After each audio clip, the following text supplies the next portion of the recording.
Okay, ladies and gentlemen, we're going to hit your push on the mic. There you go. There you go. The chairman.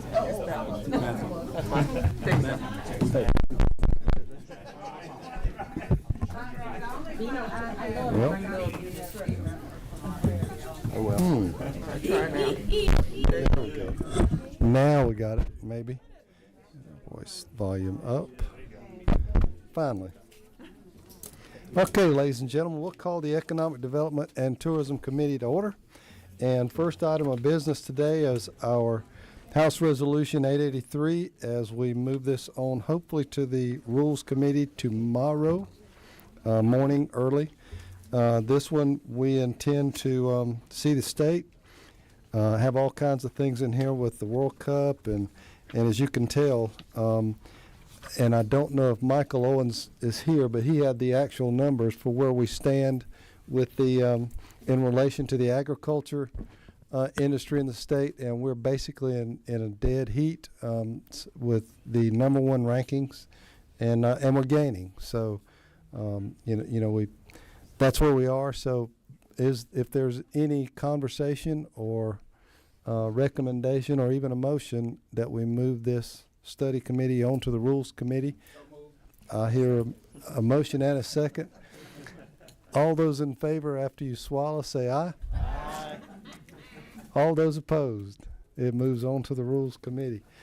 We wanted to hear from our folks from all over the state in this to be number one industry in the state of Georgia, and we wanted to start off, if we can, with the Columbus Chamber, because I think they're crunched for time. So if you can, if you'll come up maybe and take that microphone where the at the end of the table, we'll hear from our Columbus Chamber today.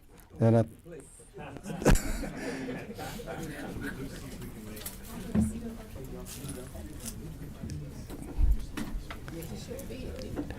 and actually you follow the footsteps of some very long-standing people down in Columbus that have done an amazing job. So you're welcome to the committee. And I think you're... Mr. Chairman. Yes, sir. If I may, before my team here, representatives from Columbus, get started, let me just say how proud we are of the leadership that we have in Columbus, at our chamber, at our visitors bureau, and what we're doing in Columbus. We have successfully transformed Columbus' image, downtown, nightlife, viability, all within a couple years. And what you see with the incorporation of academia, the arts, festivals, the world's longest urban whitewater rafting course right downtown Columbus is just a ball of excitement. And so I just wanted to open with that and welcome our leaders for driving up. Thank you so much, and we look forward to you sharing all the great things that we know are happening in Columbus, Georgia. And on this delegation, on our committee here, we have Representative Vance Smith. That's a part of the Columbus delegation. And I think that's it. So, but we're holding it down.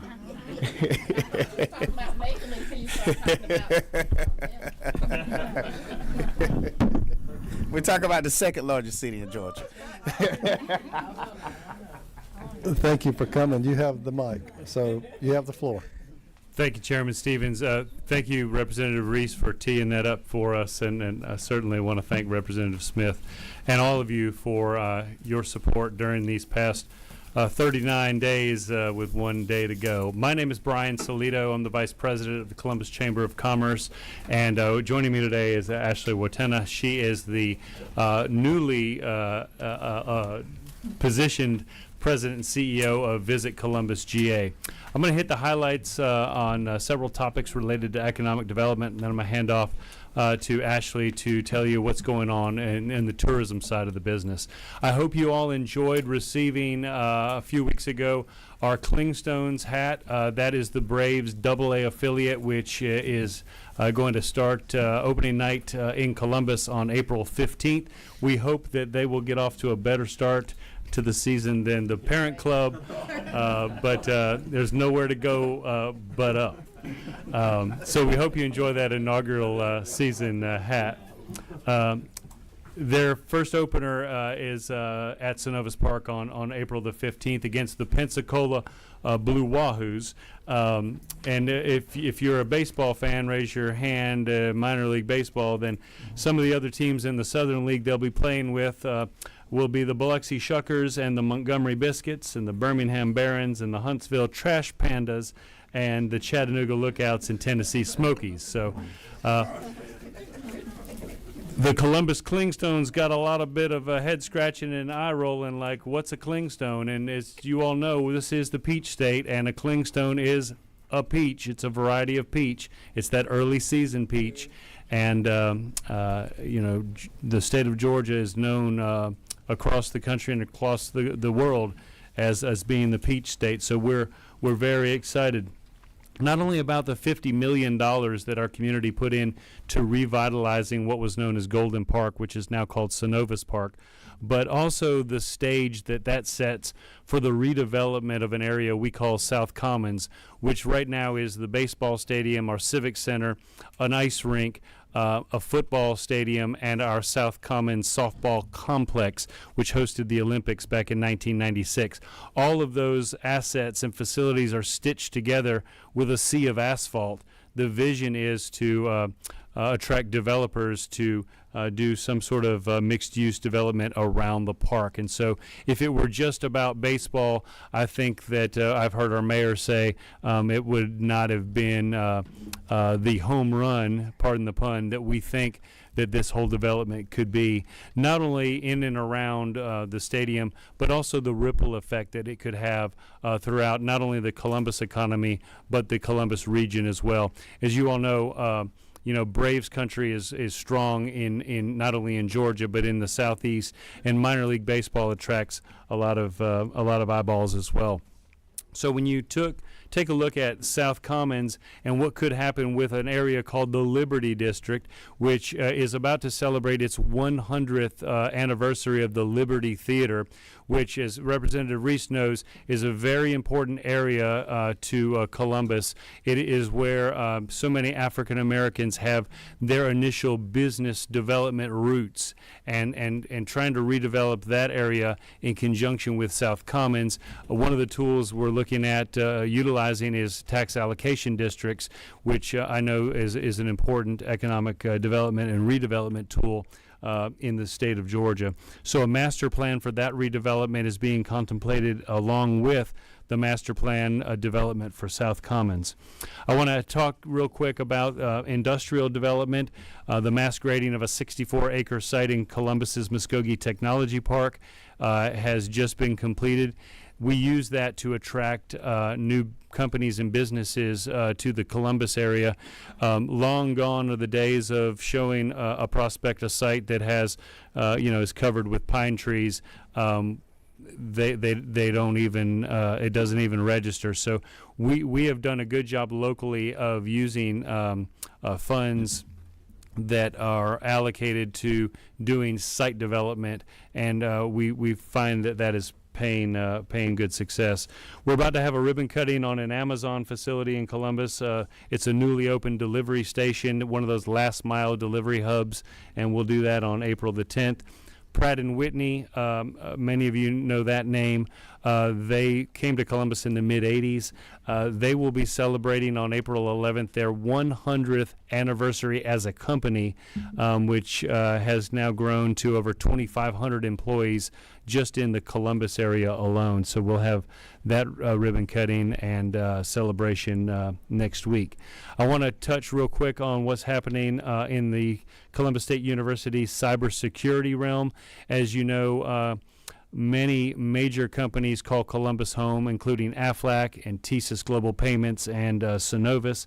The key to the Aflac cybersecurity program is a model of where they want to go with their educational programs at the university. They use industry professionals as an important part of the classes, and then they stack credentials so that a student after 1 year at a cost of only $7,500 can have 5 certificates that industry desires and making the student hireable immediately. And then if they want to go on with their studies, everything they just did will count to a 2-year degree, or what's called a nexus degree, and then they can keep going to their bachelor's or even a master's degree. We think that this program is going to be an example of what higher ed can look like in the future, and what industry is looking for in the talent that they're seeking.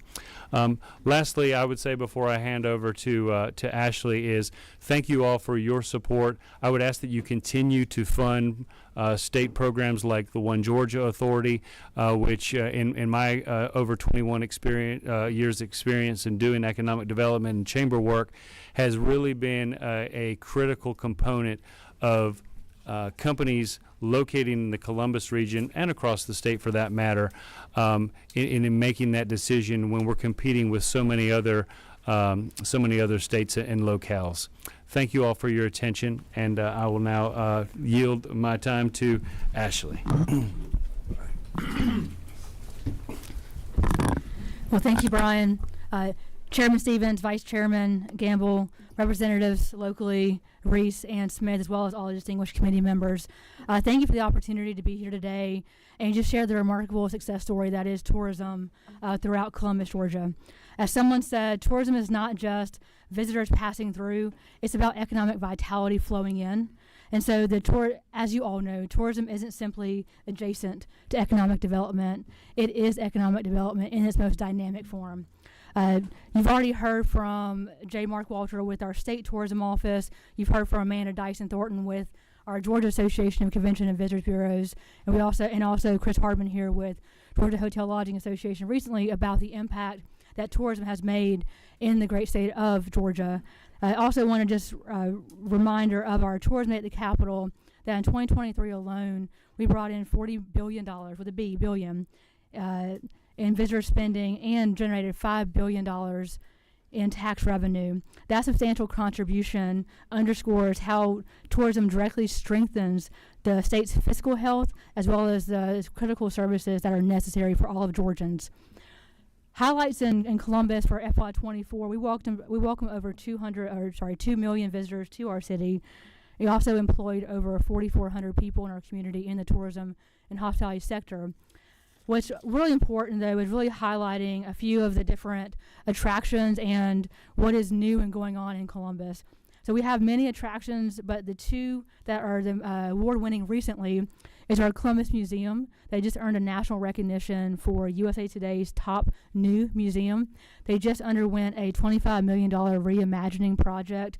That was a comprehensive renovation that transformed the museum into a premier cultural destination that tells not only the Columbus story, but our region, really focuses on our textile, our meal history, our river, as well as the significant impact of what Fort Benning does for our region as well. Speaking of Fort Benning, I cannot help but mention the National Infantry Museum, which is continuing to welcome over 300,000 visitors through their doors annually, and was just named USA Today's top free museum again, constantly receiving that award constantly. We also are celebrating the Army and Infantry's 250th birthday, which comes up, and the National Infantry Museum is standing ready to help celebrate that American milestone in military history. We also, when we talk about Fort Benning, we talk about that $4.75 billion impact that it has to our state, being Georgia's largest single-site employer. In infrastructure, where we see the Hotel Signia in Atlanta, the expansion of what's been done in Savannah with their convention center, we're also looking forward in how we can help reimagine the landscape of conferences and conventions in Columbus through our Columbus, Georgia Convention and Trade Center. Right now, we are looking at that study and hopeful master plan soon that would have a new parking garage, which is much needed, as well as an attached hotel to our Convention and Trade Center. That trade center welcomes 6,000 high school theater students annually, what we call the Georgia Thespian Conference, or ThesCon. We also are welcoming today the University System of Georgia for their conference.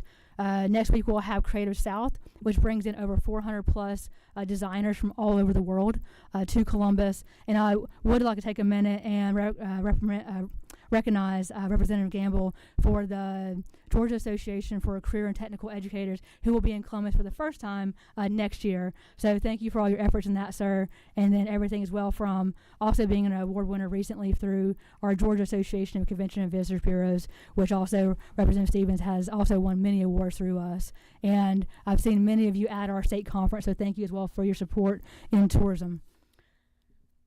We'll focus for a second on whitewater rafting. As Brian mentioned, we are home to the longest urban natural whitewater course in the world. We are also home to what is called now the freestyle capital, where we focus on freestyle kayakers coming in. And I'll give a little bit of insider baseball here. We will find out this afternoon if we are the host of the 2028 and 2029 International Canoe Federation Championships. So when I say canoe, in the United States terms, that's kayaking for us. Our international, they call that canoe. We are up. So Columbus is on the world stage. We are up. It's either going to be us or Paris that wins this championship.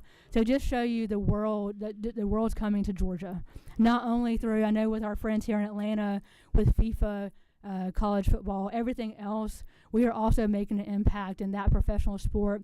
But what is consistently great about tourism in Georgia is youth sports as well. You cannot negate how great youth sports and sports tourism is for that with our Columbus Sports Council, everything they do. We are a softball mecca in Columbus.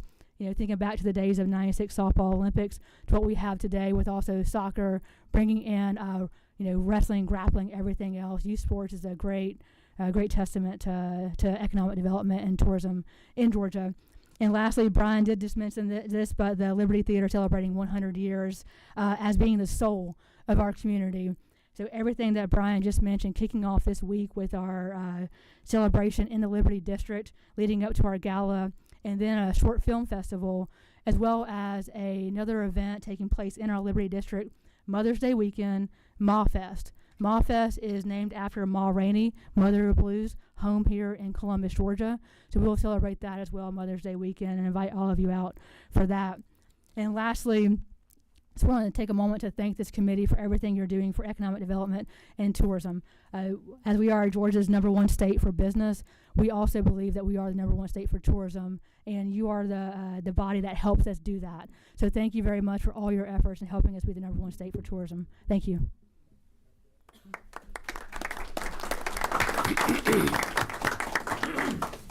Representative Franklin.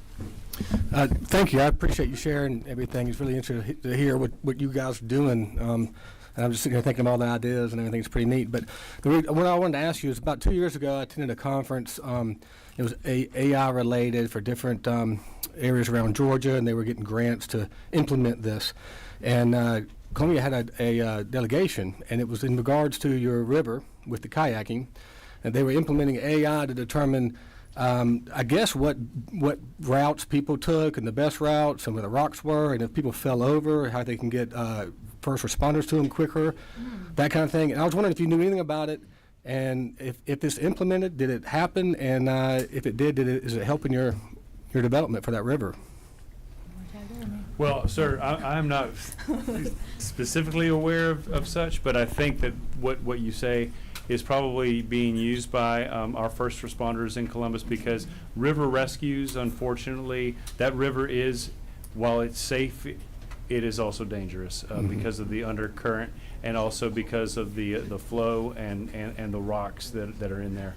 And I will go back and see what I can understand about AI. It was AI-based programming to do river mapping so that we would fully understand the threats that were under the That's water. right. Okay. Through the tunneling, and so it was a joint effort with our emergency management folks and our sheriff team that operates the Swift Water Rescue Unit, and some other individuals coming together to make sure that if we're going to send first responders in danger way to save someone in that river, we want them to be best equipped with all the knowledge that they have so that they are okay while they're trying to save another life. I got you. So it helped us with that. Yeah, I was just curious because they were saying that it was going to, the hope was it was going to increase more use for the river and increase the tourism. So, no, thank you. I appreciate it. Chairman Singh. Yes, sir. Go ahead. Yes, sir. Number 2. Yeah, I got to tell you, and I know both these young people over here. They're great, and Columbus Chamber does a great job. And we always kind of look at things regionally, because I'm up in Harris County, and then the other counties on the east and the south of Columbus, Muskogee. It has a tremendous effect on the surrounding counties out there. And if you've never been down there and looked at the river and watched people kayaking and walk the boardwalk down there, take a day. You don't have to even spend a night. We'd love for you to spend a night, spend a little money, but just walk up and down that river and see what you see. I mean, it's phenomenal what's been done down there, and it just came from an idea, and that developed, and it's been great for the whole region down there. Thank you, Mr. Chairman. Mr. Chairman, just to add to that, to further illustrate my colleague's point, it was a joint venture of good government, in my opinion, because we needed to redo the sewer systems that ran through Columbus, because we were dealing with extensive flooding every time it rained. I mean, a quick downpour, you're going to have 3 or 4 inches of water on the streets downtown. So we had to revamp our sewer system. So in doing that, as you all know, water flows to the lowest point. So the bigger pipes had to be placed along the river. And that gave us an opportunity to clean out the riverside and create the actual river walk, because prior to that it was just a wooded embankment. The river was just something that flowed behind the trees that nobody paid attention to. Now it's the heartbeat of downtown. Chairman Saines. I've enjoyed that zip line you got there.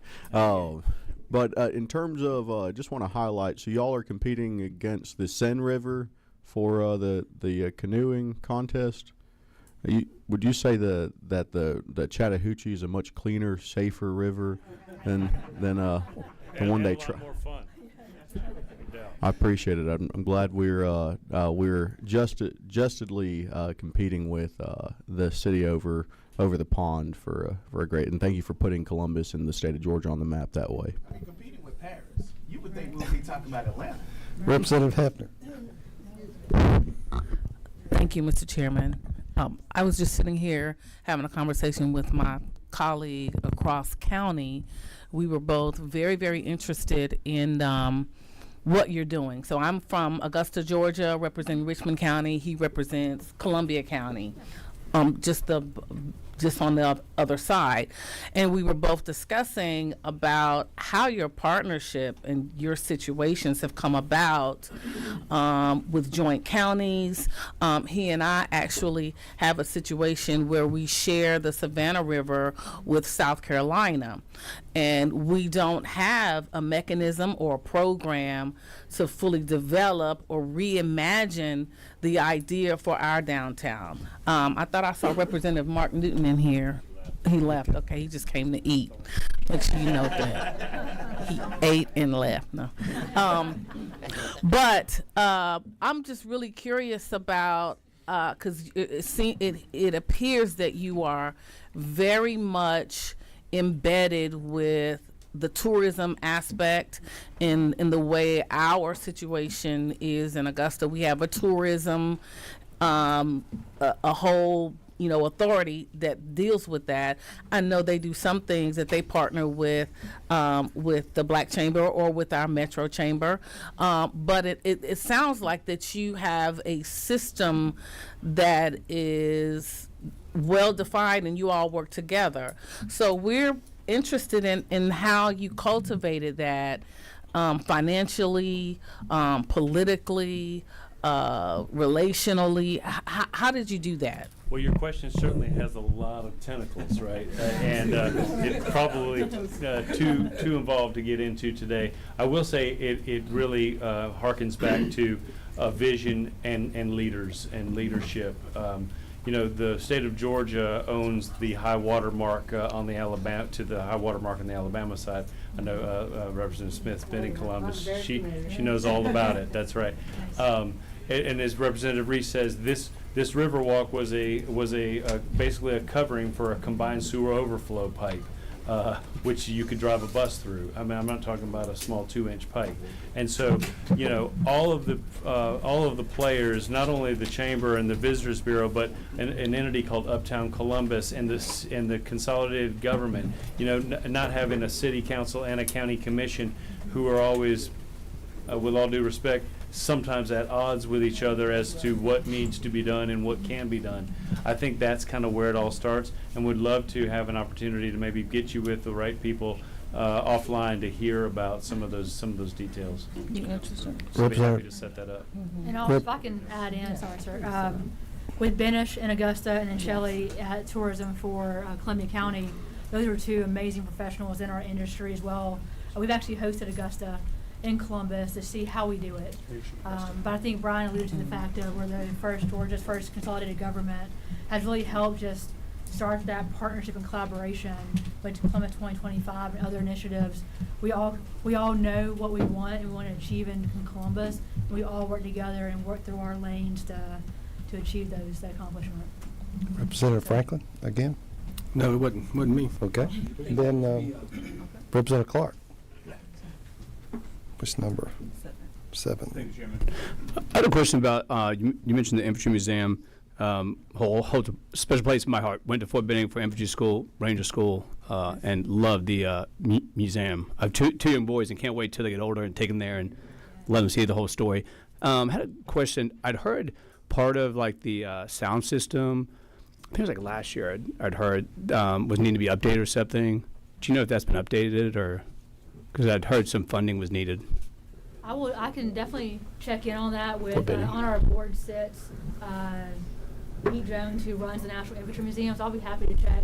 Thank you for that acknowledgement. We are very proud of the Infantry Museum being in Columbus, so I'll definitely check on that and get back to you. Thank you. 'Cause I know a few people mention it, and I know it's a huge draw. Yeah. And I know if you can't have some of that sound system, when you go through it, it's telling the whole story about the history of just all that, the infantry and all that, and our military's done. So, yeah, if you could let me know. Yes, sir.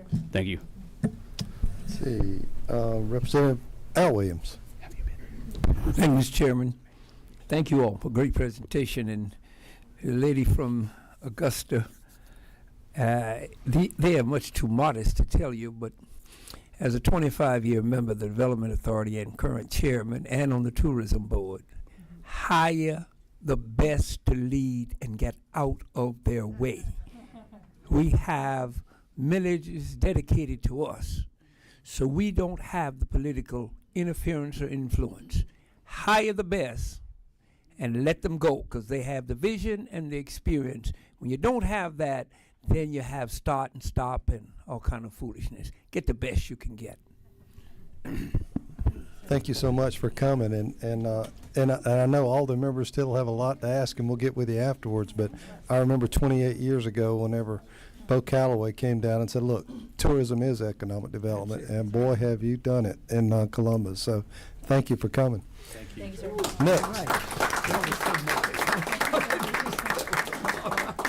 Next, we're going to hear from, let's see, we got 1, 2, 3, 4, 5 more that, thank goodness we're going to hear about the best parts of the state. The next one is the 800-pound gorilla in the room that's going to tell us exactly what, and they're the ones that set up all the events that we can't wait to not be able to get tickets to. But it's a big deal on things that are coming, and I thought would bring yes, that was a, I'll bring up the Atlanta Chamber now. Nick and you guys, if you'll come up and take the end there.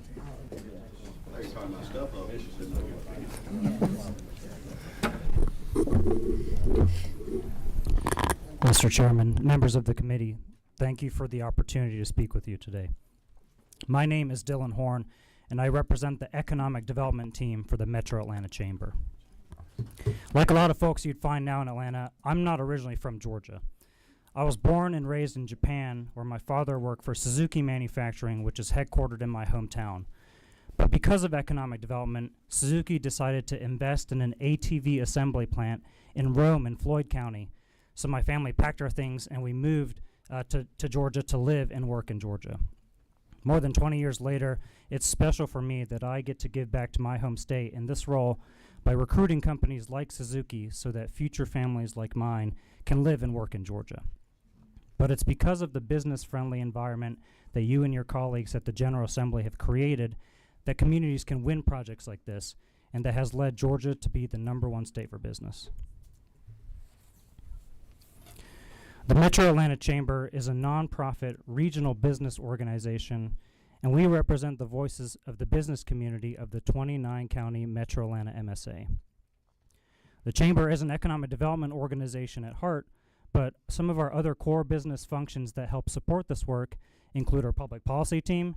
I know you're familiar with my colleagues and the great work they do here at the Capitol, as well as a research team who can help pull comparison data, labor and wage analytics, and other resources that prove Georgia is best in class for business. A chief economist who can speak to local and national trends and how Georgia fares against our neighboring competitors and states, and a marketing and communications team that pushes out positive information about the region. All of these departments support the economic development mission of the Chamber of increasing the number of jobs and investment in our region. Now, if we zoom into our economic development team, we're broken out into 3 separate teams. Our ecosystem expansion team is a team of industry experts that cover verticals such as supply chain, advanced manufacturing, life sciences, clean tech, financial technology, digital media, and aerospace. Those clusters that really drive GDP growth for our region. These also reflect many of the target industries of the Georgia Department of Economic Development, as well as that of local communities. Our global commerce team are our international experts. They have extensive relationships with the Consular Corps and foreign trade offices that represent over 70 countries in Atlanta, as well as other cross-border professionals that help foreign companies establish their presence in Georgia and help Georgia companies expand internationally. The project management team that I sit on works with companies actively evaluating Metro Atlanta for relocation or expansion of their operations. We source these projects in a number of different ways, including traveling to trade shows and conferences across the world with our partners, as well as calling on companies to tell the Why Atlanta story.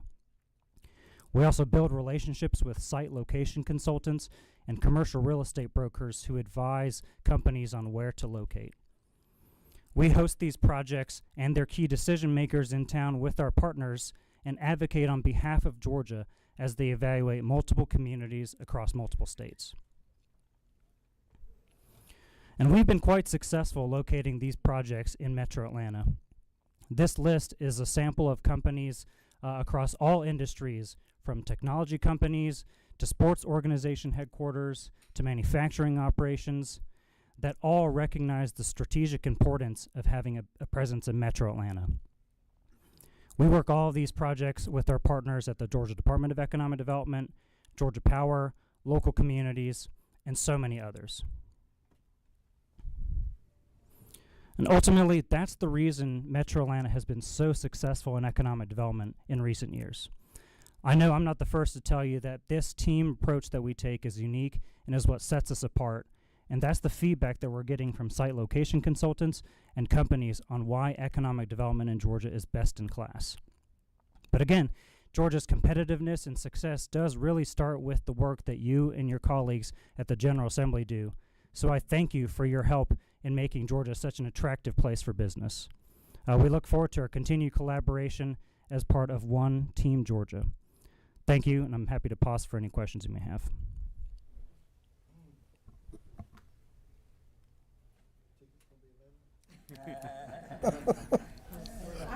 Yes, ma'am. Madam Chairman. One question. I noticed, living in Coweta County, and through the years, the metropolitan region has expanded its perimeter and keeps expanding. Are there measures you look at before you do? How do you do that? Representative, thank you for your question. So our 29-county Metro Atlanta MSA is defined by the federal census.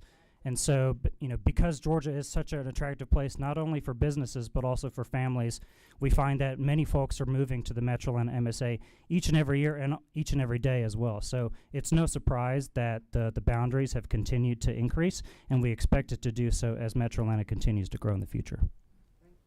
Good. Yes, ma'am. What's your number, Kate? It's good to see you. Katie Dempsey from Rome, Georgia. Representative, it's great to see you as well. Well, I'm so glad not only that your life brought you to Rome, but you decided to stay in Georgia now. I'm also a proud University of Georgia graduate, so Georgia's my home. Go Dogs.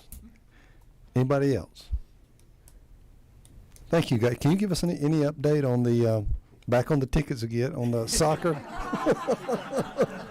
I won't mention that anymore. Just you know, there is a pesky law that gets in the way of that. So if y'all would like to evaluate we that, fix that. That shouldn't be a problem.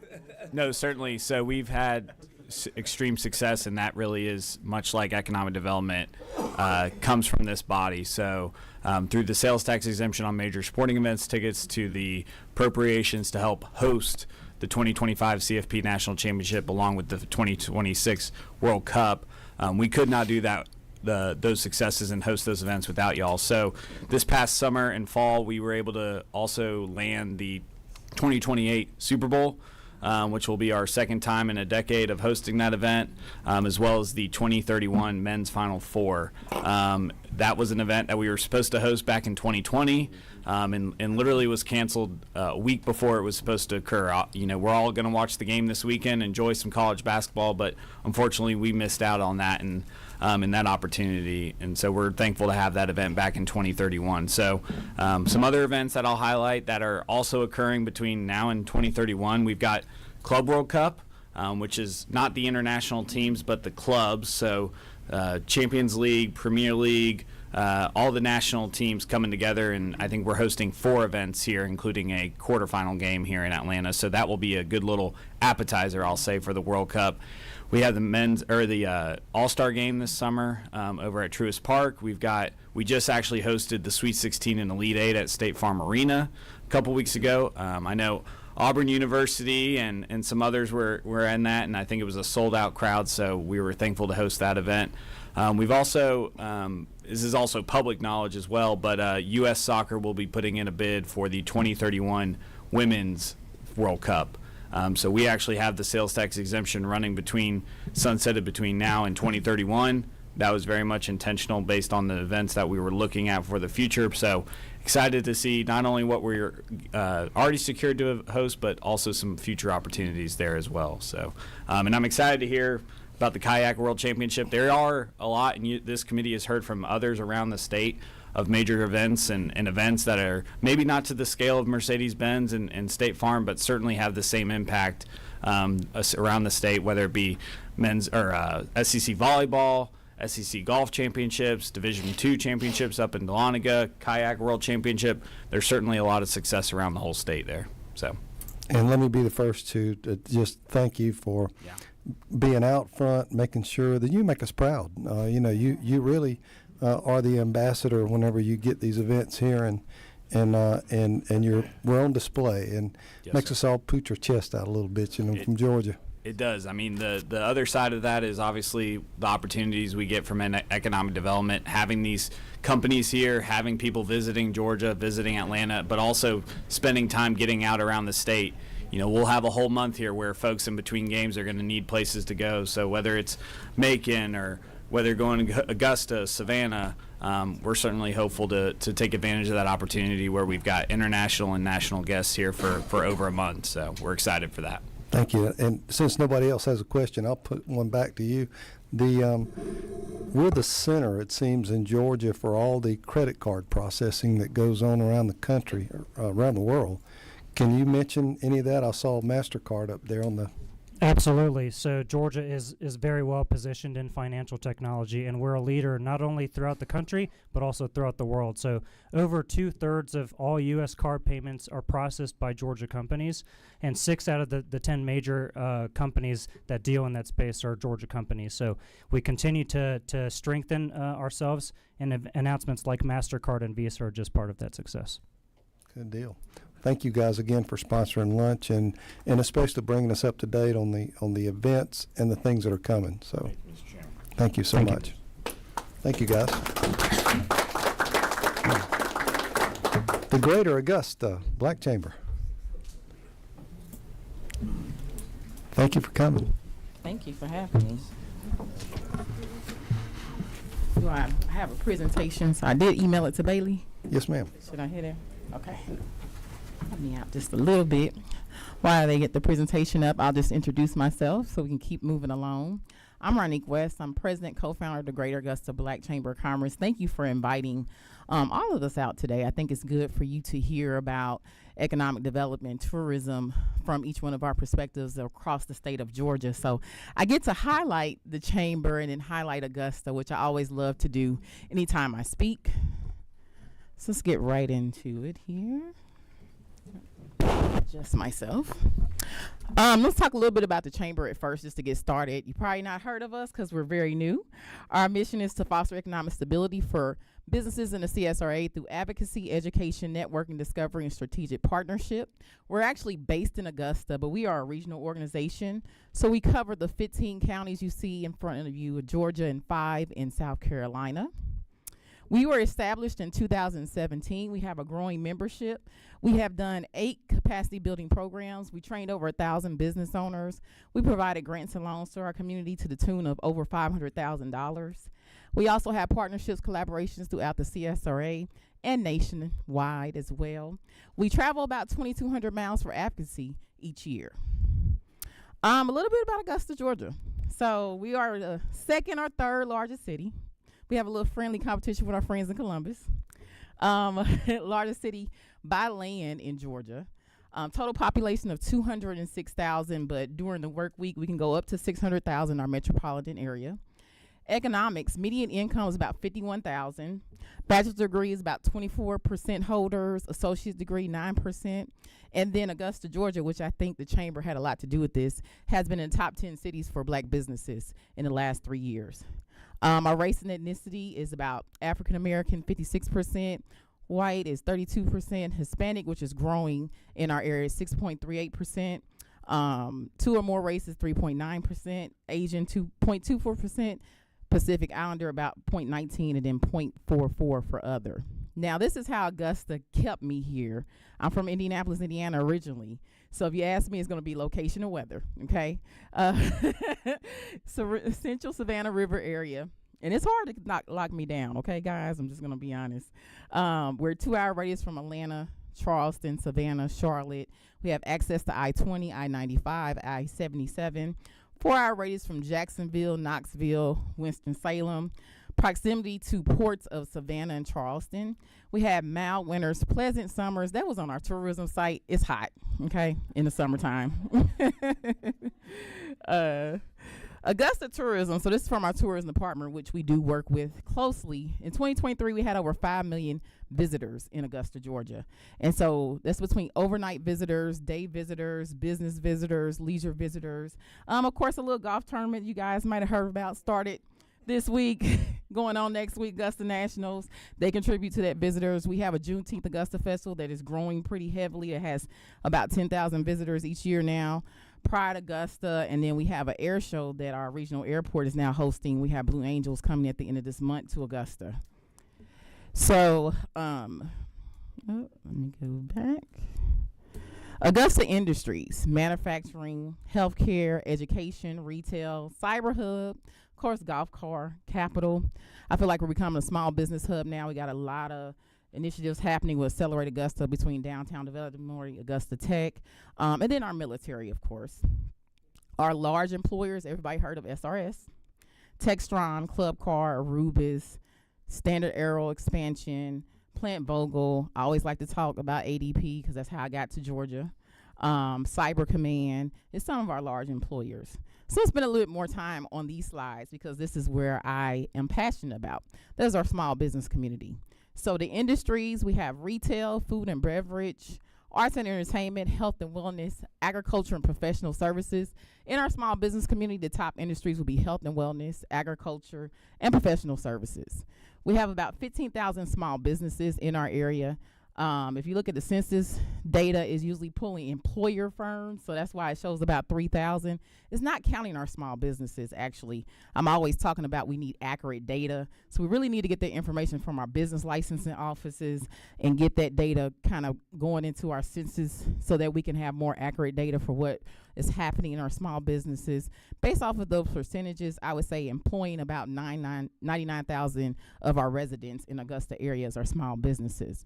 Augusta National contributes about 120 million during that golf tournament to our economy, and then our regional airport economic impact is about 285 million. That means that Augusta is contributing 37.3 billion to GDP of Georgia. So Augusta housing, if you don't know, we have a housing shortage. 8,600.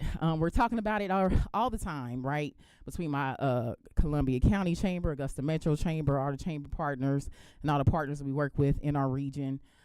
We did have an increase, pricing cost is just ridiculous, right? 6.4% is increased in 2025, and then 81% price surge in one bedroom this year alone in our area. So I got to talk to our realtors about that. I didn't realize that. We do have new development, though, happening downtown, South Augusta, and around the CSRA. We do have a lot of development happening between luxury and affordable housing, which brings me to Augusta challenges.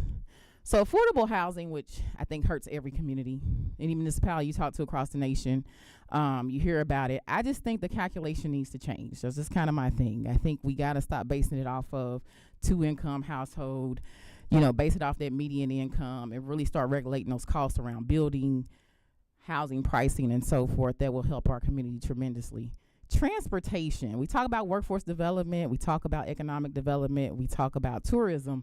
We got to have the support systems around it to make sure it keeps growing in our communities. So public transportation is one of our challenges in Augusta that's usually gutted a lot when it comes to the revenue. We got to get that infrastructure back up so that our employees can get to work. We got a lot of companies coming. Child care costs. Everybody should hear about that. You guys have a great program called CAPS. They changed their system about 2 years ago. We got a lot of calls at the chamber. Then they cut some of the CAPS program this year. We got another calls right before Hurricane Helene. So we got to think about that. When we talk to families, we're talking to business owners, our child care owners, we're getting a lot of calls about that right now. So really think about refunding CAPS, what you could do from a state level, as well as just think about tax credits, of course, but then also think about those families that need that assistance. Access to capital. Augusta, we are what SBA considers microlender poor. We don't have a lot of non-traditional access to capital options in the Augusta area. You have a great program, the state SSBCI. I work a lot with them, and we're trying to get more banks to buy onto that program. We got less than 5 that are participating in our area right now. So we got to get that number up. Hurricane Helene, which was devastating to our community. We're still very much recovering. We get calls from residents and business owners still to this day. Our foundation is helping tremendously with that, whether it's helping with the SBA, FEMA, applications, and making sure that we get people placed or that are displaced right now. Infrastructure challenges, right? I think that's an opportunity and a challenge. South Augusta is the area that we need to get heavy developed, but septic versus sewage is a big issue right now. So we got to get our septic system replaced and so forth, so we can get some infrastructure going there, and then workforce and employment. So bring us over to opportunities. I mentioned again, development in South Augusta around the airport. Need some transportation innovation in Augusta, get it back to fully funded. Infrastructure, of course, that's always an opportunity. Affordable housing, based more off income and the family that's in that municipality. Workforce and employment, of course. And then I-14, I know that got put on hold, but I feel like if we're thinking about infrastructure and this being one of the fairways, Georgia, I think it's a good opportunity. We need to probably get that project back going somehow. I think that's going to be huge, especially for our economy and our area. So I'm Ronique West. I could talk all day about Augusta and our region, but I don't want to bore you guys to death. So I'll take any questions now, and thank you so much for your time. Monique, remind us about I-14. I-14 was a proposed highway that was going to really connect the South between Texas and Georgia, and it was proposed to go through Augusta. I think a lot of us were excited because anytime I talk to business owners in the CSRA, I always tell them, remember that they are centrally located. Take advantage of that being Augusta being regional. And so that I-14 would have helped us tremendously to get more things happening between Texas and Georgia. So that's something that I think really I would love to see get back up there. Representative Hefner, thank you. Yes, sir. Thank you, Mr. Chamber. Thank you, Ronique. I didn't want to, steal your thunder and introduce you and all your fabulousness. But Ronique West is she's just a gem in our area. She and I met when we served on the airport commission together, and have followed her work. She's followed my work, and so we both have a real genuine passion for making things better in our community.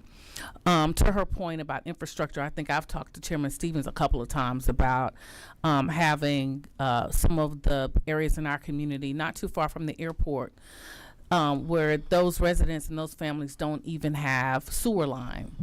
So there is an infrastructure issue that impedes growth and development out in that area. And so every time we talk about it, we talk about, grocery stores follow rooftops, follow development, follow and so on and so forth.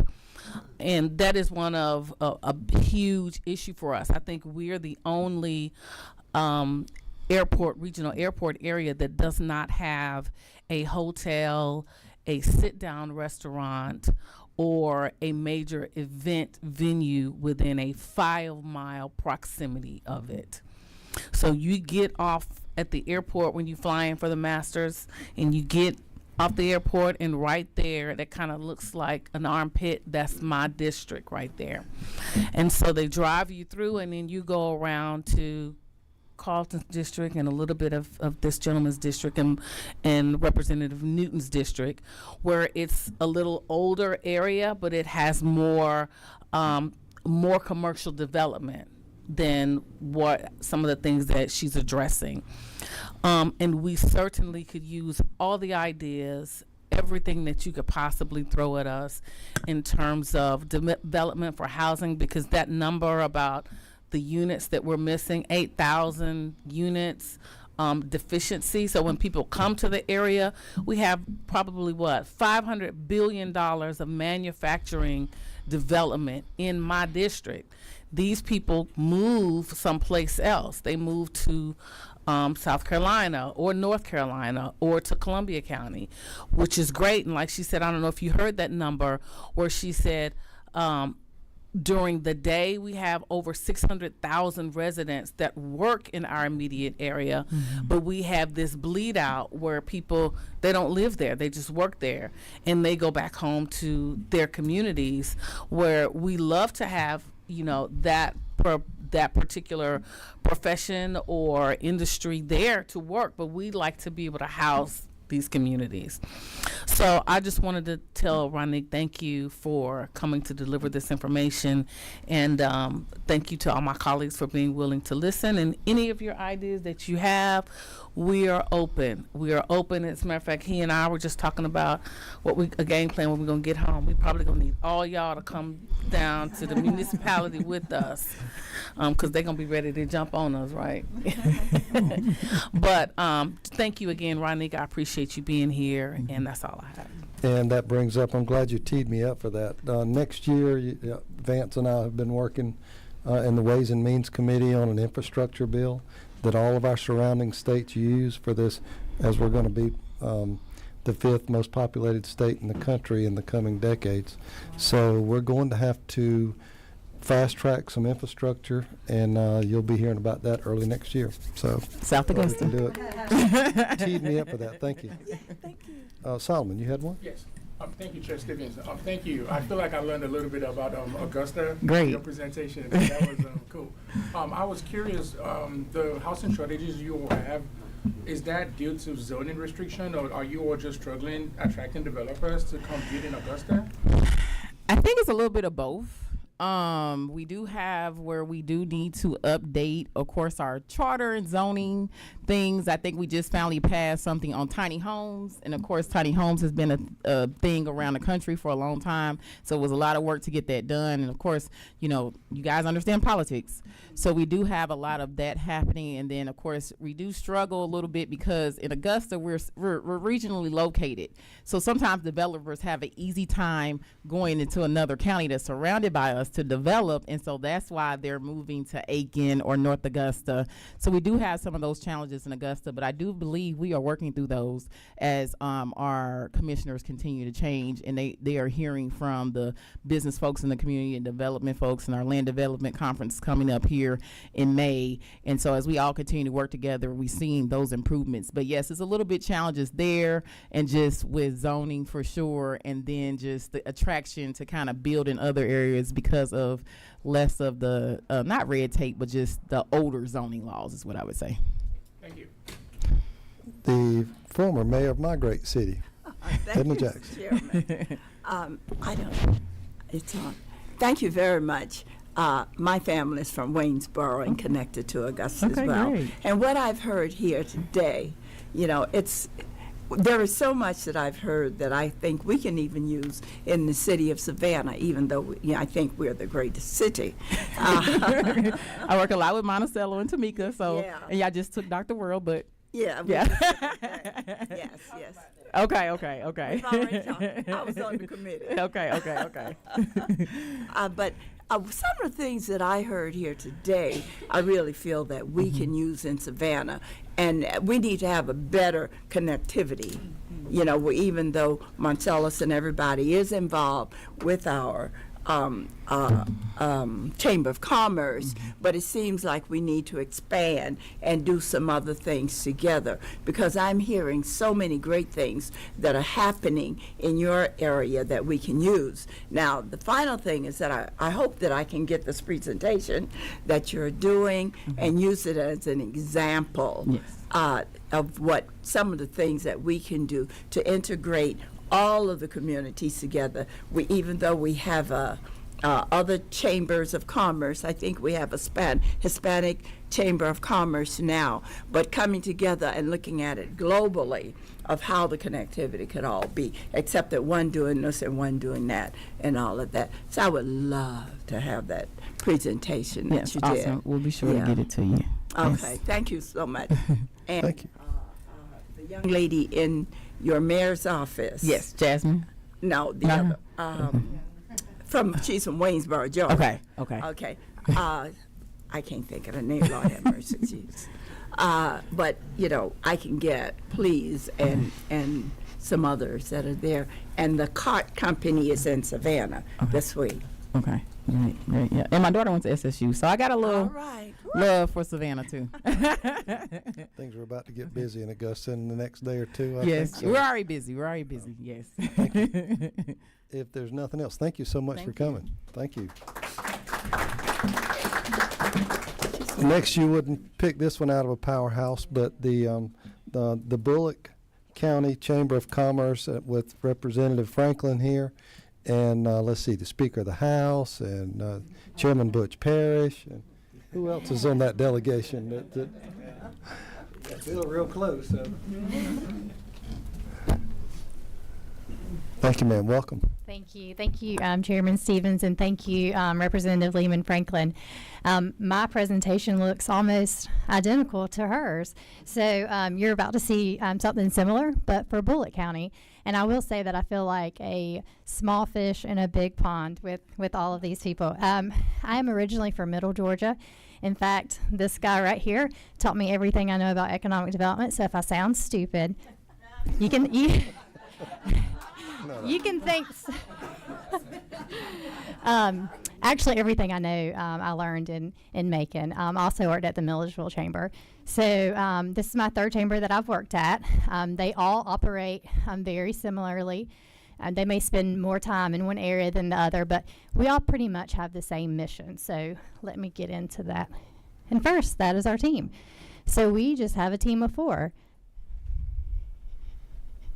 And as I said, most chambers operate the same. Our mission is to advance business success of our members. And our vision is to create the most prosperous outcome for the greatest number of citizens. So that's very broad, right? But I think that's something that we have to understand, that we're trying to develop holistically, everyone. We can't leave pockets or corners out of that development. All right, and our strategic pillars: financial viability, business development, leadership and talent, advocacy, and marketing the chamber. Again, those are similar across all chambers. We have just stepped up our role in advocacy. One reason our county's in a lot of transition, I'm sure you all have heard that. So we've really beefed that up. When I first got to Bullitt County, things were smooth, things were going well, and then Hyundai came. So I've had to learn a lot fast in the advocacy role. And speaking of advocacy, I would like to thank you all for your vote for tort reform. If you didn't vote for that, it's okay.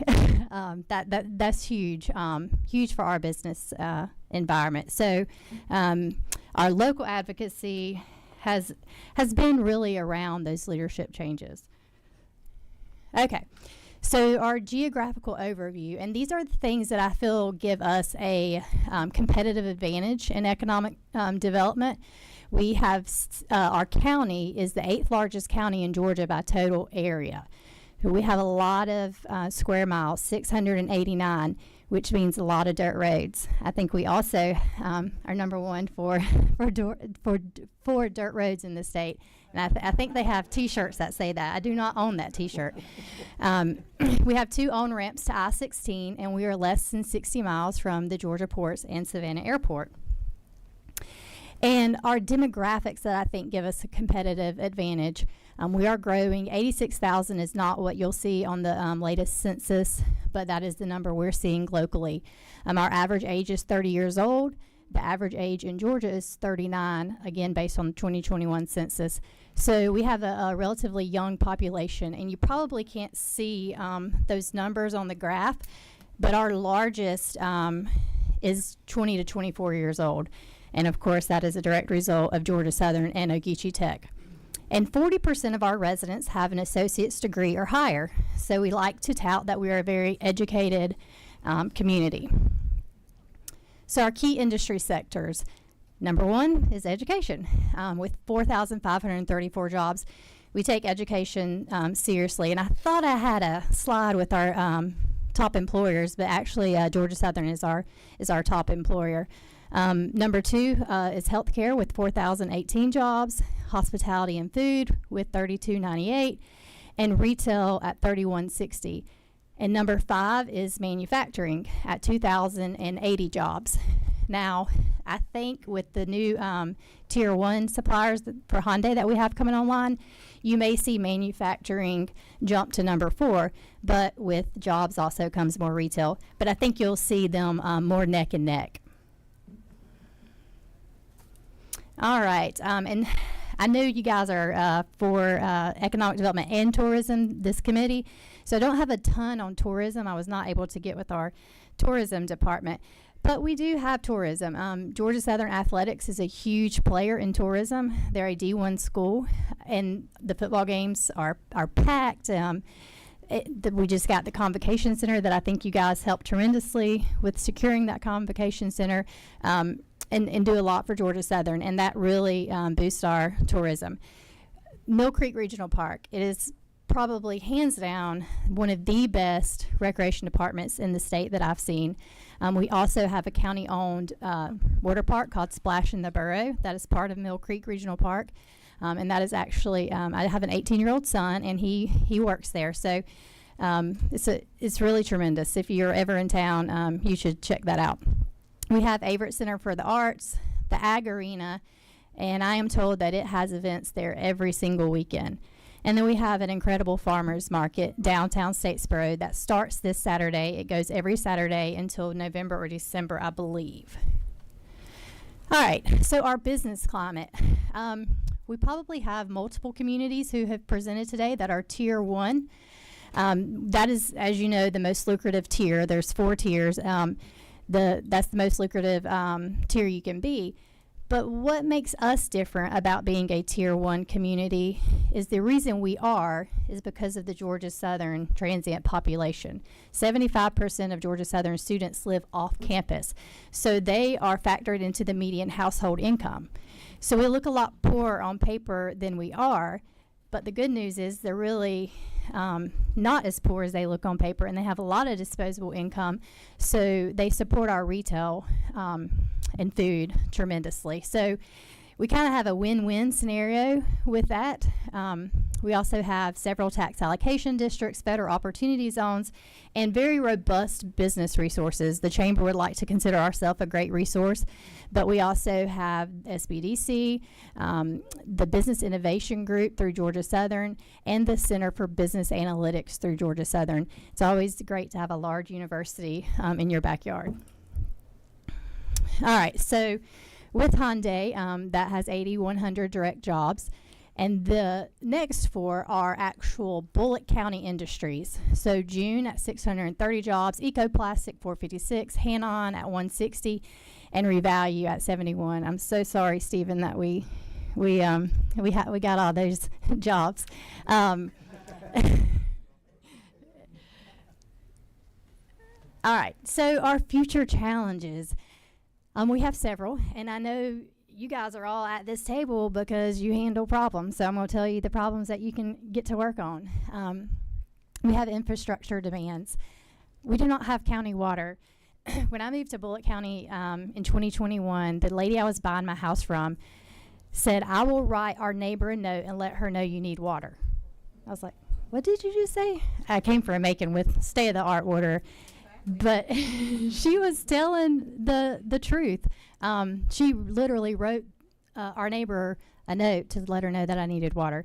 So we have a lot of private aquifers. I don't even know where we are with the well situation anymore, but we need water. I think every county needs water. We also have very poor fire service with no recognized fire service in the unincorporated areas. But guess what you need for fire? You need water. So I hate that what happened with the wells happened, but that's still a challenge. Talent attraction, obviously that is a challenge region-wide. We have very robust resources in Savannah to handle that. We have a high poverty rate. I have heard people say Statesboro is the poorest city in Georgia. I don't know what metric they're getting that from, but needless to say that we do have a high poverty rate in Statesboro. And then community identity. This is the biggest challenge that I see. You have, I told you have 689 square miles. That's a lot of area. On the southeastern side of the county is mainly ag. Then you have a true urban core, and then you have a college with 26,000 people. That is a lot of different ideals coming together. And trying to create a continuity and a shared identity with all those different ideals has been an incredible challenge. To segue into that, because it's so much of a challenge, we've had some key leadership changes. We had an election where we saw turnover in elected officials that resulted in the exit of a county manager, an assistant county manager, a county engineer, and HR director, all in the last couple of months. So that's huge. I hope that's never happened to any county in Georgia, but it's tough navigating, and that is why our advocacy role has increased significantly. But how are we answering the call? We depend on minds like yours to help us solve these problems, but we also like to try to solve them at home.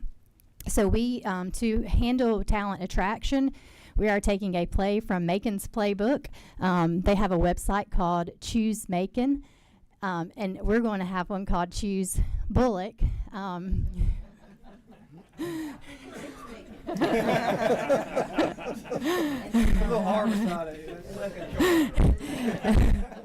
Look, when you used to work somewhere, it's all fair game.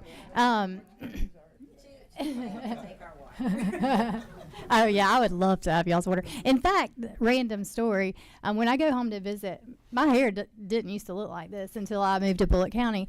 And when I go home to visit Macon and I fix my hair, it looks so much better than this. It is. And my late father actually retired from Macon Water Authority, so very special to us. So we're trying to create a talent attraction website. They say you attract what you are. So we're putting our best foot forward and hoping that we get the best in return. Another thing we're doing is a community collaborative we've been working on since the Hyundai announcement. It is an acronym called BEACON, and I cannot tell you what BEACON stands for off the top of my head. It's a tongue twister, but it is made up of 7 entities. So the city, the county, the chamber, the development authority, Bullitt County Schools, Ogeechee Technical College, and Georgia Southern. So those 7 entities have been meeting monthly for over 2 years. And we are finally launching a website called abrighterBullock.com. And that will be a data dashboard. And the idea is to increase civic IQ and stakeholder support. You know, everyone has a different opinion on what the challenges are and what the solutions to those challenges are. But as this guy so eloquently stated, hire good people and get out of their way. So we're going to show them that these are what your leaders have identified.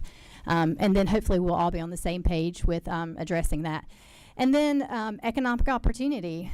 Thank you to all of you who have prioritized our region. We may be able to decrease that poverty rate significantly. So again, thank you for having me. And if there's anything that we can ever do in Statesboro, Bullitt County, please let us know. And thank you for all your work. Representative Franklin Chevrolet. And Toyota. That's the economic driver down there. Yeah, well, just first of all, I can't speak highly enough for Jennifer. She's doing an amazing job down there. But I wanted to highlight Bullitt County because in my mind, it's going to be an amazing case study of going from a rural development area into what we're going to be. I don't even know what we're going to be transitioning into. So it's a super unique opportunity that we have that we could excel in or just completely flop. But it's not going to flop, I know. But you know that little child's book that says a little engine that could, you know? Well, this is kind of, in my mind, Bullitt County is the little county that could. And I think you're going to see an amazing transition of what other rural counties in Georgia can do using our example. So, like she was talking about, I think we have 86,000 people in the county, right? So the projections of that in the next 5 years is supposed to be around 110,000 in 5 years. So that's a massive challenge that we have, and she's talking about the things that the challenges that we have to overcome. It's multiple levels, and then as well as the leadership. I mean, whenever you have this kind of change, you have a lot of different opinions, and we're seeing these things take place.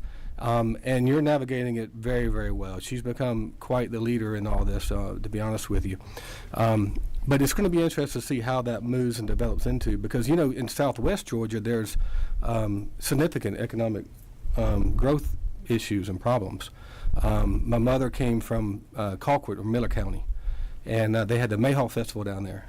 And that was a good thing, but it's kind of, from what I understand, it kind of fiddled out now. It's not doing it, but I think that you're going to see from her choices and her leadership and just the leaders that we have in Bullitt County, good examples that we can implement from Bullitt County into other parts of rural Georgia. So thank you for sharing. Thank you for coming down here. Yes, sir. Is there a conversation going on in the county war to get something started? Yes, we are drilling 4 wells, but it is mainly to supply Hyundai. There have been some changes to those original plans where they were 25-year groundwater withdrawals, and now I think they're at 10 or 15-year before they may have changed it again, and they'll convert to surface water. So I'm assuming, and I would hope, and Representative Franklin may be able to fill in some gaps, but I'm hoping that becomes residential water for Bullitt Countyans. But you would be amazed. Not everyone thinks that our county needs to be in the water business, which I find incomprehensible, but it is the reality. They'll change their mind when the fire breaks out. Yeah, that's a whole nother story. Yeah. I think that's press your button. Thank you, Mr. Chairman. I had a question. I'm a small business advocate, and certainly with your growth comes the opportunities for small businesses. And are you seeing more startups and more potential startups in your community as a result of that? Yes, we are seeing that growth across the board. When I'm asked this question, interesting, the two sectors we're seeing the growth in is healthcare and pest control. We get a new pest control company join once a week. Not really, but yes, we're seeing a lot of that growth. Not as much as we would like to see, because we need to do more work in our downtown corridor. When we get that figured out, I think we'll see a lot more, and then the market will fix a lot of these things. I know people always talk about they want a Target and all these other big box stores, but the metrics don't really support that yet. And I know that's certainly not small business, right. But I think we just got to wait for the market to catch up, and we'll see that. Okay. Can I follow up? Yeah. And I wanted to ask the same question to the young lady from Augusta. If she's seeing startups in your community, and if that's an opportunity, and perhaps what are some of the barriers that you have to that? I'm always going to go back to access to capital. You notice I've mentioned the micro lending, the SSBCI program, which is a great program, but if the banks are not participating, our community can't take advantage of it. And working capital, right? I think the biggest barrier for a startup or small business, when you think about traditional lending, they are not wanting to grant loans until they're 3 years in, or they have that proof. The non-traditional SSBCI, have more of an appetite for our small businesses and our startup, which we know we have to have a strong small business community to impact our economics. So I think that's one of the biggest challenges. Also, just technical assistance, training, and then just making sure that we are getting the support and services they need. You know, people are passionate about what they love to do. Right. But then they need to understand business plan, feasibility studies, those type of things. So making sure that our chambers continue to provide that technical assistance, and we continue to put that throughout the state of Georgia, I think it's going to be critical for our small business community. Thank you, ladies. Chairman Smith. Thank you. First of all, Representative, thank you for your optimism. I think that's the hardest thing to have when you're trying to grow something, and you've shown that. As to statistics, when you're talking about your poverty level, but you also said you count college students in your statistics, do they show an income? I wouldn't think they would. I mean, is that skewing your poverty? It definitely is. It is skewing it for sure. We also, in our city limits of Statesboro, 70% are renters, and again, college is skewing that. That's why if we're number one, I think is very skewed. But we do have poverty, and we have a really low very low median household income. So it is skewing it, but I still think that yeah. So, and then the other thing, Mr. Chairman, as to the water issues, so many of our different committees merge when we deal with different issues on natural resources and environment. That it was Chairman Stevens and I, we got together and we had to have some serious talk with some of the decision makers about water resources. You can't hold on to what you have. You got to be able to figure out how to move forward, and that's hard. That's hard for people who have a comfort zone. And so just keep going in that direction. I think you're doing what you can. And at the state level, that's one of the things a lot of our communities have yet to realize, is that we're from all over the state, and we do have conversations about different parts of our state, and we are aware of what goes on. But the water resources, you know the worth of water when the well runs dry.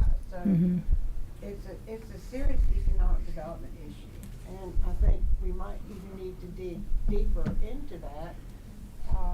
As when we sell a project, do they look at all the things that are available? And I think a lot of times water is overlooked. Yeah. Point taken. Last one, Representative Franklin. Mr. Chair, I know the time is kind of limited, but if I want to mention the Eagle Creek. If I don't know if you could share just a little bit about it. We went and visited another city, and potentially that has a really good impact to be able to increase some tourism and retail shops and all. But can you share just briefly on that? Yes. So the Blue Mile project is a stormwater project, and we've actually had your ex director of Uptown Columbus come and talk in a big event we had. Richard, I think was his name. But I guess Columbus did something similarly. I think that this body has been very supportive of those efforts. They have probably 15 years they've been working on this. When Richard saw our creek, he was like, that's it? And I said, yeah, that's it. So we have a long way to go with that, but we have incredible mentors that are really helping us figure that out. And again, we have received millions from this body with grants, and DOT has been supportive of the traffic things that need to happen. So that will be a huge tourism project if we can continue keeping that momentum going for the Blue Mile at the creek. Thank you. I just wanted to mention just one thing as you and thank you for the presentation.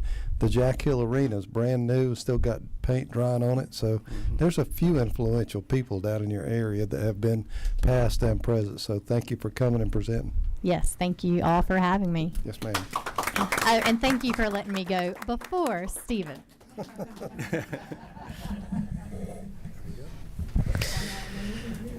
All right, so we're going to move on through the program. Next is Cartersville-Bartow County Economic Development, Melinda Lemon. And Melinda is my economic developer from Bartow County and does a fantastic job. I'm not going to be redundant because I think a lot of the things that have been said about our communities here today are things that I can say about mine, and obviously I love mine. But I'm going to point out for Melinda that she came to us in the early 2000s. From up in Whitfield County at the time, and as y'all remember, we had the Great Recession that hit, and that was some really slow, dark days for economic development in our state. And of course, our Economic Development and Joint Development Authority had kind of started an industrial park that they had developed, and it sat there for a very long time. And there was a lot of frustration about that, angst at how much money we had spent, and of course things were not moving. But that quickly went away. And where we found ourselves now is, I like to quote her very often, is she says sometimes that she's drowning in opportunity. And we are, and we're very fortunate to have Melinda. I would put her up against anybody in this state. She's the best and has brought so much to our community. So, Melinda, we're going to turn it over to you, and thank you for being here. Thank you so much. You're kind to have me today. I appreciate that. When I came in 2004, we had $5,000 in the bank. And they said, stop the bleeding. We got to replace about 3,500 manufacturing jobs. We got to stop them from leaving. So retain your existing industries. We need to create an industrial park, and you need to land a big fish. Go. I was like, okay, we're going to do this. It's a pleasure to serve Cartersville and Bartow County. We have several development authorities, and we are staff for all of those. Folks like Mr. Boyd Pettit is also a long-term advisor in economic development for our various development authorities. And so I come into learning from all of these amazing leaders like Mr. Pettit to help overcome these challenges. We've seen 3 national recessions since I've come, and we've recovered from those. I'm grateful on the backs of some amazing leadership and some terrific industries. So, Mr. Chairman, Mr. Vice Chair, thank you for having me today, committee members. Let me share with you a little bit about our economic development tourism story. We have a broad team of economic development tourism, so I will give lots of credit to the Chamber of Commerce for their hero role in small business advocacy, even workforce development.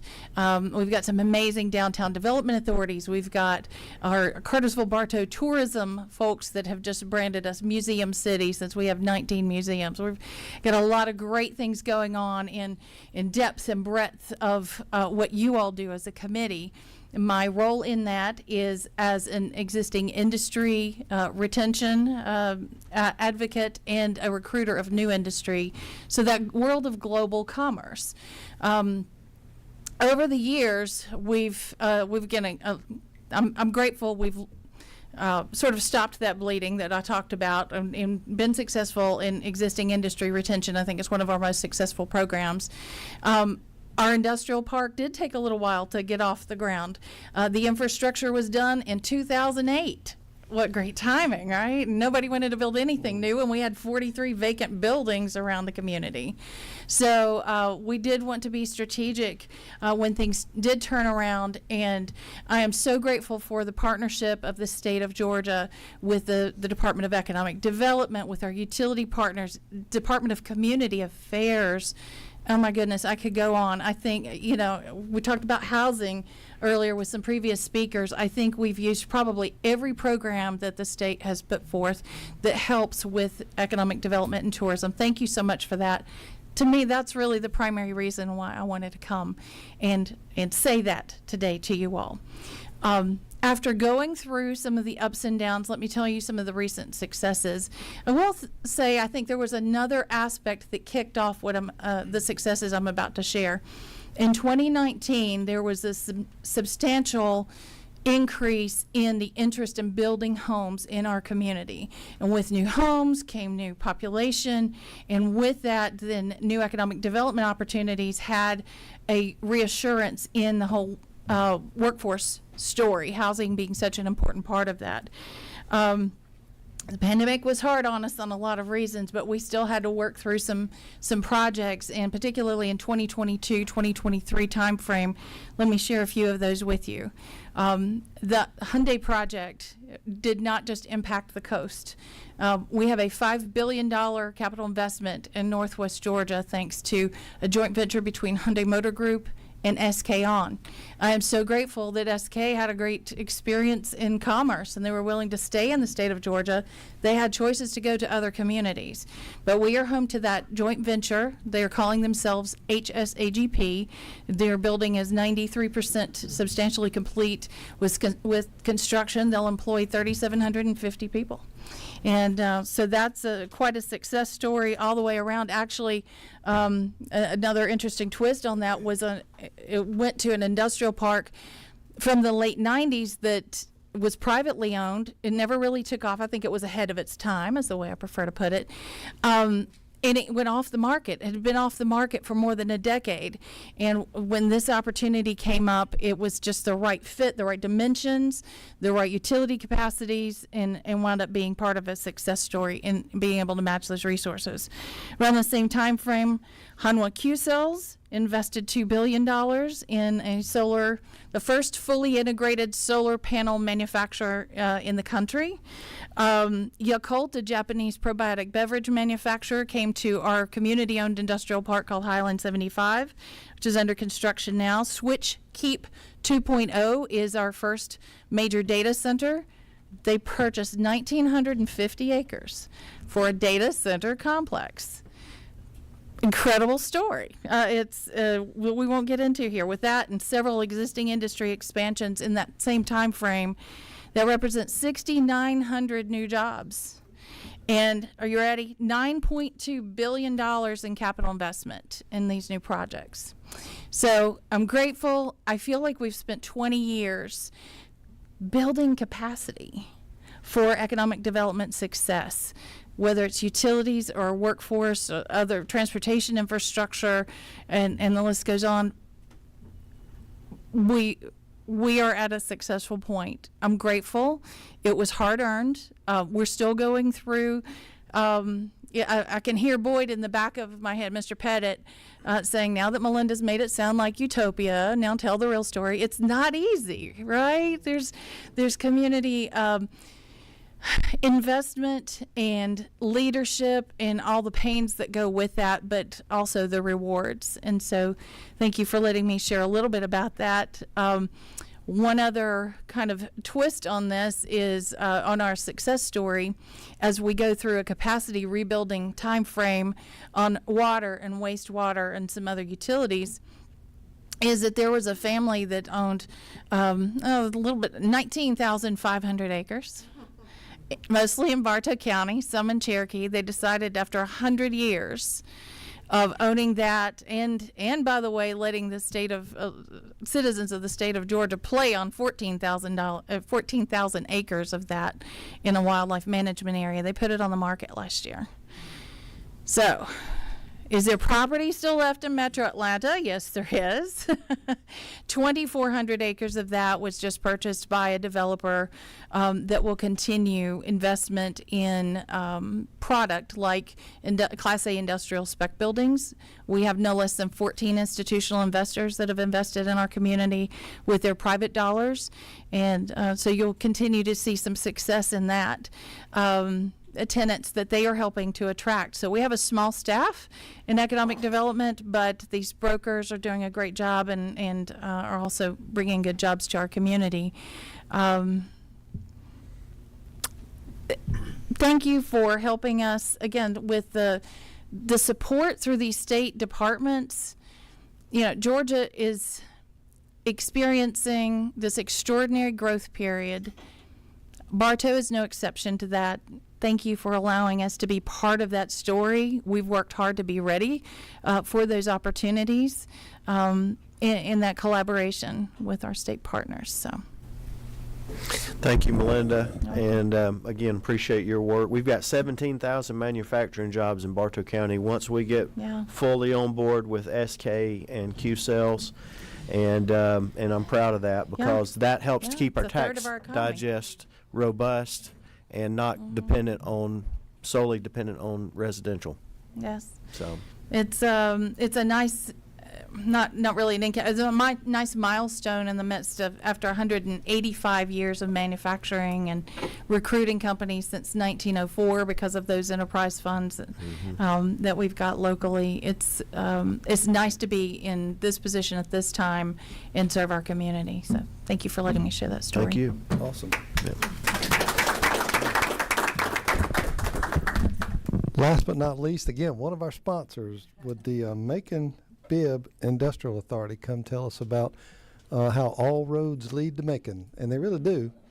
And somebody mentioned earlier about the water in the aquifer. The discharge area, if you don't know, or the recharge area is around the Macon area, and it all pushes down towards the coast. Oh, I'm sorry. Yes, ma'am. So as they say, save the best for last. So save the best for last. I am just ecstatic that we were able to bring the Macon Bibb Industrial Authority here today. Thank you for choosing them out of all of the wonderful submissions that was made. I appreciate that. We have here today our Executive Director of the Macon Bibb Industrial Authority, which is Stephen Adams, as well as the board chairman. He's the chairman of the board, that is Robert Fountain Jr., and we are just so proud of the work that they do to bring industry to Macon, also with the help of the Macon Water Authority, which I used to be a commissioner for, and we used to work really close together. So take it away, guys. Well, thank you very much. And so, Mr. Chairman and members of the board and the committee, thank you. It's quite the honor, quite the opportunity. I want to try to bring the expectation bar back down a little bit. This is my first time doing something like this, but very thankful to be joined by our chairman. So, and I got to apologize. There is no way enough time to clearly articulate all the great things that are happening in Macon, Georgia right now. So unless y'all want to stick around for a little bit longer. It's a good day. So I'm going to do the best I can, and that's the there you go. There you go. That's right. We got some powerhouses on this side of the table, and so that's part of it, right? I mean, that is the reason for a lot of our success is the support of this team around this table. The state of Georgia, and continuing to be ranked the #1 state to do business has done wonders for our community, and obviously you've heard from a lot of others. The bar is set pretty high. Well, you've got some amazing people that have spoken to this committee here today, and so I'm thankful to be a part of that. Again, a lot of great things going on. Water was discussed a lot, and obviously it is a claim that we make in Macon that there's over 12,000 years of continuous documented human habitation, and that is a direct result of our water, of our river that flows through there. It has allowed us to have a Class 1 fire department. It has allowed us to have the success that we have had. A 6 billion gallon reservoir with 60 million gallon a day capacity with the ability to go to 90 million gallons a day is pretty unheard of for a community our size, and so that is the lifeblood of our community, and it's the reason for a lot of the success we've had. Yes, I cannot speak highly enough about the Macon Water Authority. We have been joined at the hip. They have been funding partners of ours that have allowed us to acquire sites and develop sites and get them ready so that when companies come calling, we have something to offer. And I'm proud to say that we've seen nearly $3 billion in new private investment since 2017. So we feel like it's working. And I know you've heard a lot of numbers here. I've heard the $1 billion number mentioned a few times, and that's unheard of. We have not seen that. Just this past year, we did over $1 billion in new private investment just from 2 of our existing manufacturers. And to us, that is the greatest sales pitch that we can possibly give, is that not only look at those who have come to us, but look who has come to us and chosen to reinvest and expand their operations. So that's our sales pitch when we are working with recruiting new industries, is to, the comfort level of those that have come before them and done the same level of due diligence and looked under every rock in our community and came to the conclusion that we are a great place to do business, not only once but multiple times over, as they have reinvested. Also, we talked a little bit about, we've heard a lot, if you don't know about Macon, music's kind of a thing for us.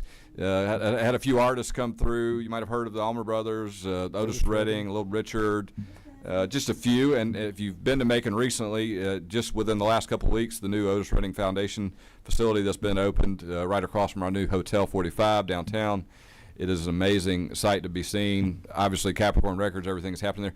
But something else, if you're flying over us at 30,000 feet, look down in a couple years, 18 months, and you'll see our new FBO in the shape of a guitar. So how fitting for a community that has so much music history. Not to mention it being in the process of extending our runway. And so thank you again for that, for the financial support. But I'm also very proud to, and I think a lot of our members here, be a member of the Georgia Economic Developers Association. So we got Grant Cagle here today, and thank you for his support. We stand united. A lot of the things that are happening in the Savannah area and Bullock, it's unprecedented growth, and it's amazing. And so we stand together, and a lot of we do have some commonalities with some of the obstacles that we face, and so we're very thankful to be able to come together as a group, and very thankful to have groups like you guys that are helping us overcome some of those obstacles. Hopefully you have recently been to town. We just finished up our Cherry Blossom Festival.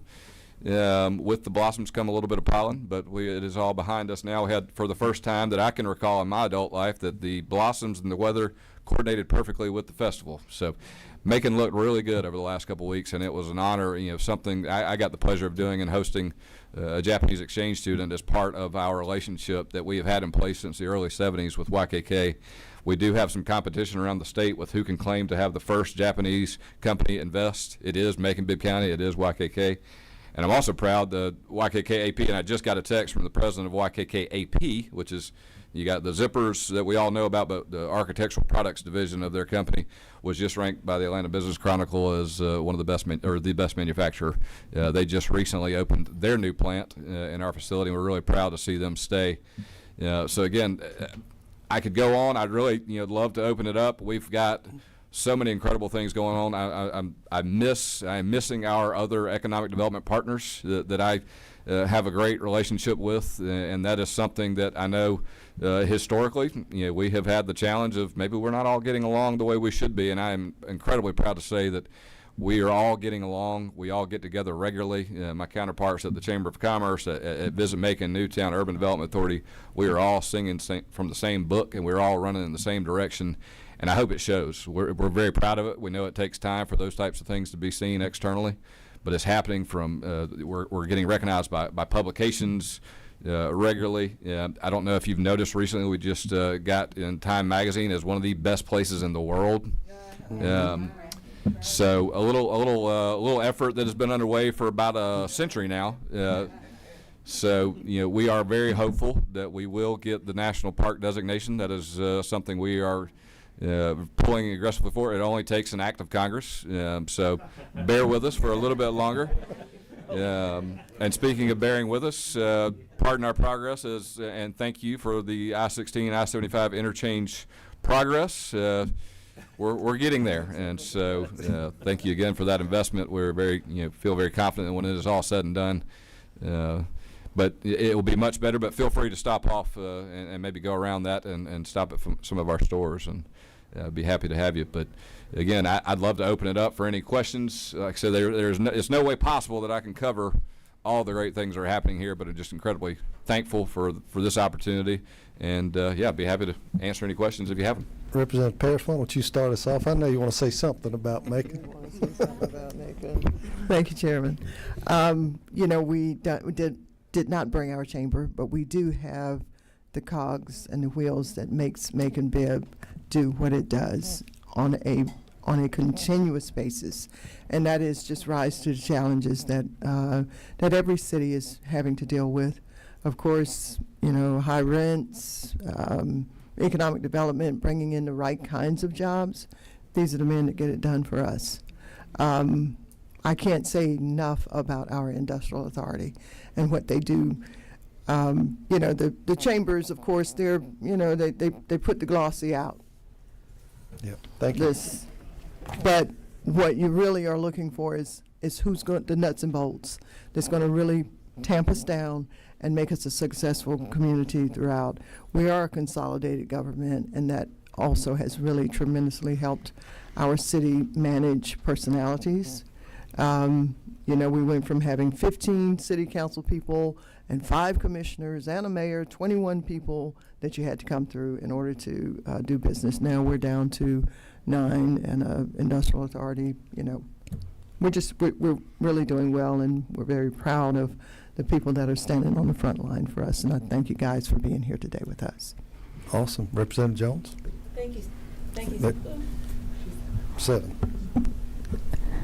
Okay, good. Thank you. And they're being very modest because there's so much that Macon has to offer. But I would be remiss if I didn't remind you all about the wonderful designation that Macon got this past year. And we are a Main Street America. We got that designation, and I was very happy to be a part of that. In getting that designation with the project that we did downtown. So what it really does is focuses on revitalization and in bringing the historic and the new together in the downtown region. So we have a lot to offer. If you've not been to Macon lately, you need to come and see what we're doing and the help of organizations like our industrial authority that is on the forefront of what we have to offer. So come see what's new in downtown Macon and all of its surrounding areas. Sitting on the dock of the bay. That's right. Representative Herring. Thank you, Mr. Chairman. First of all, thank you all for being here, and to all the guests who came and talked about their great works in their cities. So I appreciate that, and I'm sure we all do. You know, being a native Maconite and coming back home, and you see all the new revitalization that's happening after you move from Atlanta. I was here for 24 years. I was so impressed by all the work that you all have done, and I just wanted to be a part of it. So that's how I happened to get here. But seeing all that growth and seeing the partnerships that are formed with all the different industries. So we have our foundations working together. We have Historic Macon working together. So it's really a collaborative effort to make sure that our community is growing. And we're starting to see that in various parts of our community. So like where I grew up, where my grandmother raised me, we're starting to see in West Macon our amphitheaters there, the #1 indoor pickleball facility in the country. So every part of Macon is now being touched throughout all of our districts. So it's really unique to see the work that's happening there, the industries that are coming, the visitors that are coming. That's really helping our economic development. So I'm just very proud to be a part of it and see all the work that we are doing as a committee to help all the cities throughout our state. And I'm looking forward to the future. And I'm new, but I see everything that you guys have done. So I'm just happy to be a part of it. And thank you all for being here. Yes, ma'am. Thank you for your presentation. One of my daughters graduated from Rose. Go Bears. But, so we had a very controversial vote on the consolidation of Macon Bibb back when. I don't know if anybody was here, but it was a divisive debate, but it passed. And so I would like just to hear the follow through. It sounds to me that was your impetus in a way that started bringing everybody together. So what year are you talking about for the consolidations? Yeah. Well, we've had a couple of consolidation attempts. The one that was successful happened in 2011, and so that's the one. That's it. I just see a really good cohesiveness with all the voices coming out of Macon that hadn't always been there, and I think that's phenomenal. I think that helps economic development. It has. Y'all be congratulated. Thank you. I believe it was 75 years in the making for our consolidation attempts. We had a few tries, but there, no doubt it has helped to streamline so many of the operations and allow us to. And I think it does take some time, right? I mean, consolidation. There was so much work that went into it, and we're starting to see some of the benefits of that. Thank you. Members, yes, ma'am. You do have a strong team. They're doing great work. Mary's been here a while, but I tell you what, I've had the privilege of going out to dinner with them one time this year. I have a daughter that lives in Macon. Wonderful. I've been missing it. I'm going to be there in the next couple of weeks again a lot more. Yeah. Thank you. Give us a call. Yes, please. That's what they did.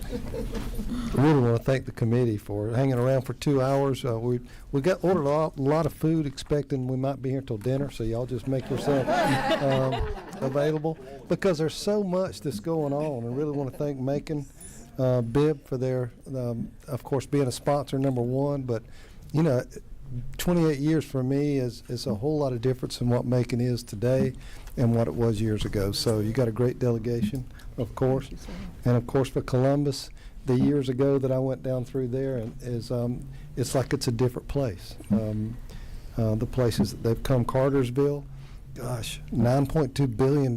That's that's just staggering numbers, and the jobs that are created. Bullitt County. Franklin Toyota, really a nice place to go visit, I might add. So, you got any more dealerships coming? I just got 2 of them now. Is that it? We're always working on more. No, okay, just. Got good popcorn at dealerships. And of course, the Augusta Black Chamber. Thank you so much. You guys have.